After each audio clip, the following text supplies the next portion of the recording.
Let's talk rubbish. Below is some of the trash I've taken off our local mountain bike trails over the last few weeks and months. I've kept it just for this video, and it just goes to show what you can get on a mountain bike trail, and it's not necessarily things you associate with riders. I'm sure someone didn't need to have a mid-ride refresh, or at least I hope not. But we're going to break this down, we're going to have a look at what's in here and look at some interesting little notes.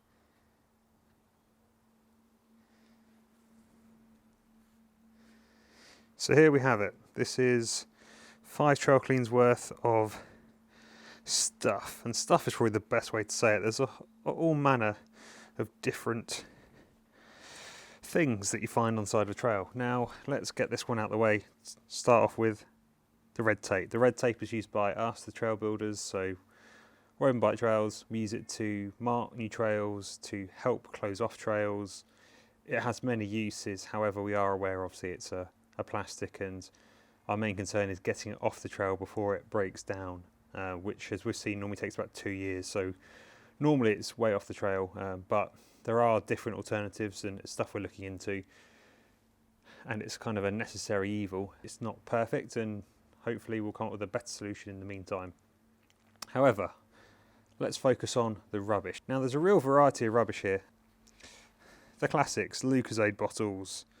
You've got many cans of beer. I mean, I don't know who rides a bike with Carling and Bud and Perla and Foster's, and that goes to show one thing, that not all the rubbish can be or should be attributed to mountain bikers. There are many different user groups using trails, even if they are designed to be permissive mountain bike trails and not for walkers, runners, etc. to be on.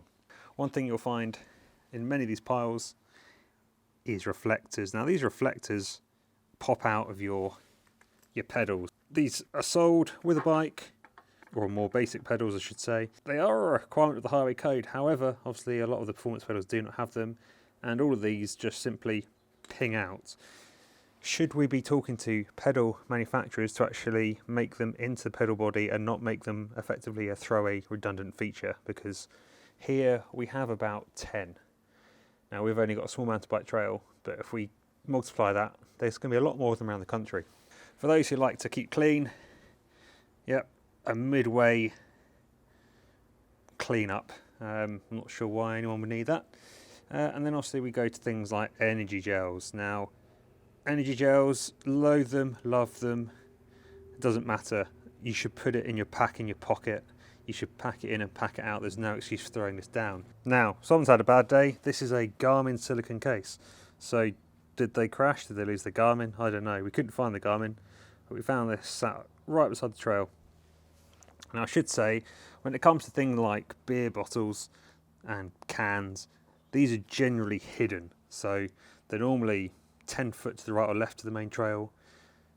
They try and disperse them, but they're quite easy to find. You just got to look. Same with the coffee cups.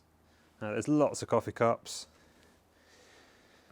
brunch bars, little paraphernalia. So we've had a lot of forestry operations recently, and they decided to leave their sign here, which isn't too great. So we brought it out, and that was pretty close to it. So yeah, you don't want that sat in a forest, do you, in case that all goes up.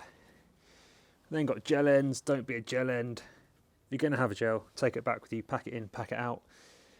We've got tapes, we've got crisp wrappers, we've got all manner of random stuff, more coffee cups.